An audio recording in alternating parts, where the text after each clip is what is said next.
Hi అండి, welcome back to ఆదినీరు blogs. ఈరోజు video ఏంటంటే పచ్చిమిరకాయలు పప్పు అయితే చేస్తున్నా. పచ్చిమిరకాయల పప్పు.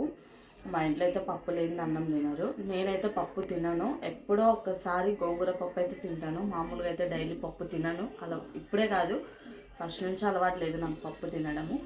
కానీ మా ఇంట్లో వాళ్ళ కోసం, మా పాప కోసం, మా బాబు కోసం, మా ఆయన కోసం అయితే పప్పు అయితే చేస్తున్నా. ఇంకా దానికోసం అయితే కందిపప్పు, 2 టమోటాలు, పచ్చిమిర్చి, ఉల్లిగడ్డ, కొంచెం చింతపండు అయితే తీసుకున్నాను.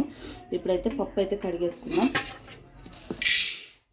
అలానే పచ్చిమిరకాయలు కూడా వేసుకొని కడిగైతే పొయ్యి మీద అయితే పెట్టుకుందాం. పసుపు కూడా వేసుకోవాలి. చాలు పచ్చిమిరకాయలు.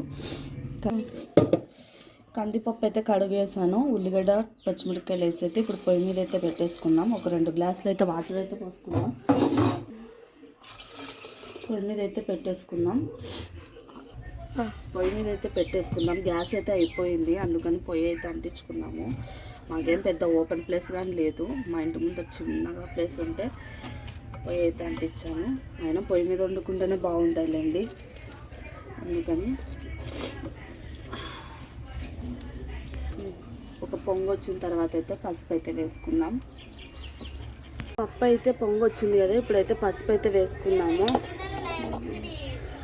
పప్పు వేసుకొని కొద్దిసేపు అయితే ఉడకనిచ్చి టమాటాలు అయితే వేసుకుందాం. అయితే ఉడికాయి, టమాటాలు అయితే వేసుకుందాం.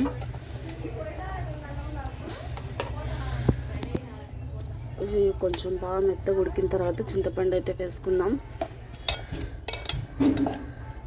మూత అయితే పెట్టేసుకుందాం. ఇప్పుడైతే చింతపండు వేసుకుందాం.